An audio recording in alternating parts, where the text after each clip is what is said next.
आपको रिपोर्ट दिखाएं उससे पहले बड़ी खबर बता रहे हैं आपको, जहां वाराणसी में बाढ़ से बिगड़े हुए हालात को लेकर के प्रधानमंत्री नरेंद्र मोदी ने संज्ञान लिया और इस पर चिंता जाहिर की है। और वहां के अधिकारियों से बात करते हुए कहा गया कि हर संभव मदद दी जाएगी।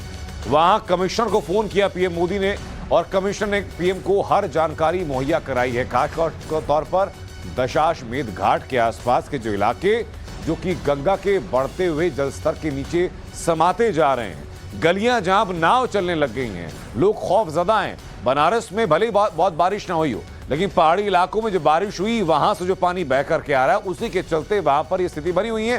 तस्वीरें आपके सामने, प्रधानमंत्री नरेंद्र मोदी की कॉन्स्टिट्यूएंसी है, उनका चुनावी क्षेत्र है, संसदीय क्षेत्र है और इसीलिए और ज्यादा संजीदा होकर के पीएम मोदी ने संज्ञान लेकर के हर संभव मदद का भरोसा वहां पर दिया है।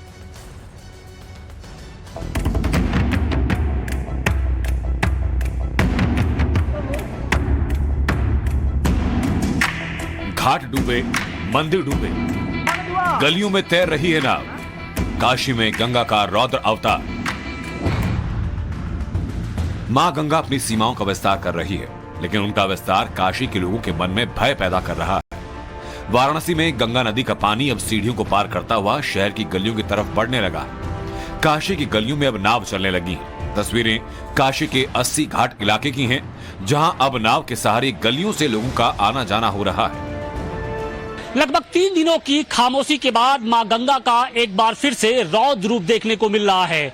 गंगा ने घाटों को छोड़ अब गलियों का रुख कर लिया है और इस वक्त हम 80 घाट के ठीक बगल में मौजूद हैं इस गली में, और आप इस गली का नजारा देख सकते हैं कि ये पूरी गली पानी से बिल्कुल लबालब भरी हुई है।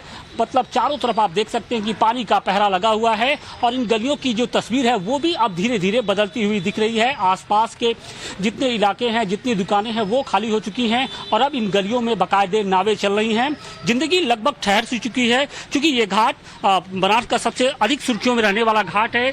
हर वक्त यहाँ पर सैलानियों का रेला लगा रहता है। 24 घंटे यहाँ पर माँ गंगा के जो श्रद्धालु हैं और जो यहाँ घूमने आने वाले लोग हैं वो यहाँ पर आते हैं, लेकिन अब उन्हें मायूसी हो रही है। बनारस में भारी बारिश नहीं हुई, ये तो पहाड़ों पर हुई भारी बारिश का असर है। बाहर से आया पानी अब बनारस के कई इलाकों को डुबाने के लिए तैयार है। मंदिर डूब चुके हैं। मां गंगा अब सड़क से कुछ ही मीटर दूर है।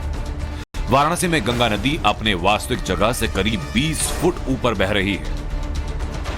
बनारस में गंगा का जलस्तर अब खतरे के निशान को पार कर गया है। यहां हर घंटे 5 सेंटीमीटर की रफ्तार से पानी बह रहा है।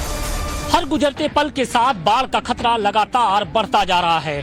बनारस से लेकर बलिया तक मां गंगा का रौद्र रूप देखने को मिल रहा है और इस वक्त हम 80 घाट पर मौजूद हैं। इस घाट पर 24 घंटे श्रद्धालुओं का और जो सैलानी हैं उनका जमावड़ा लगा रहता था, लेकिन अब ये पूरा घाट पानी के आगोश में जा चुका है। अब जहां पर सैलानी हुआ करते थे वहां पर नाव एक तरीके से तैर रही है। इसके साथ ही जो पूरे घाट की अगर हम तस्वीर आपको दिखाने की कोशिश करें तो सामने यज्ञशाला है, सुबह बनारस का मंच है, यहाँ पर सांस्कृतिक कार्यक्रम हुआ करता था, लेकिन अब ये जो मंच है वो पूरी तरीके से पानी में डूब चुका है।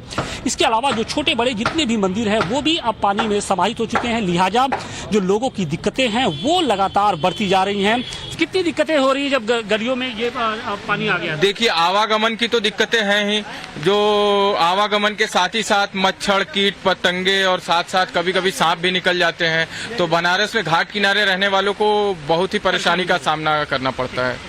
चारों तरफ पानी लगा है, कैसे आप लोग सामान हटा रहे हैं? अब सीढ़ियों के द्वारा ऊपर कमरों में शिफ्ट किया जा रहा है। एक फ्लोर नीचे का ग्राउंड फ्लोर सब शिफ्ट किया जा रहा है, क्योंकि पानी का कोई भरोसा नहीं है। कल से आज तक में भी तो काफी ज्यादा पानी बढ़ गई। वाराणसी में गंगा नदी में बाढ़ के चलते सहायक नदी वरुणा में भी बाढ़ आई है, जिसकी वजह से शहर के दर्जनों निचले इलाकों में बाढ़ आ चुकी है। पीछे रौद्र रूप में नदी बह रही है और जमीन पर एक शख्स का हेलीकॉप्टर से रेस्क्यू हो रहा है। झांसी में भले ही भीषण बारिश नहीं हुई, लेकिन यहां बाढ़ जरूर आई और इसी बाढ़ में 7 दिन तक कुछ किसान फंसे थे। जब एसडीआरएफ की टीम बाढ़ में फंसे लोगों के रेस्क्यू में नाकाम हो गई तो सेना ने मोर्चा संभाला और हेलीकॉप्टर से सभी किसानों को एयरलिफ्ट किया। झारखंड और उत्तराखंड में आई बाढ़ के चलते उत्तर प्रदेश में नदियां उफान पर हैं। उत्तर प्रदेश के मुख्यमंत्री आदित्यनाथ योगी यमुना और बेतवा नदी में बढ़ते जलस्तर को लेकर के एनडीआरएफ टीम को अलर्ट पर रहने के निर्देश दे चुके हैं। उत्तर प्रदेश में बाढ़ आने की आशंका है, लेकिन राजस्थान और मध्य प्रदेश तो बाढ़ से त्राहिमाम कर रहे हैं। ये डराने वाली तस्वीर राजस्थान के बूंदी जिले की है। बूंदी में बाढ़ के हालात कितने खतरनाक हैं, इन तस्वीरों को देखकर आप अंदाजा लगाइए। बूंदी में एक सरकारी स्कूल पूरी तरह डूब चुका है। बूंदी में बहने वाली मेज नदी अब नदी नहीं सागर जैसी नजर आ रही है।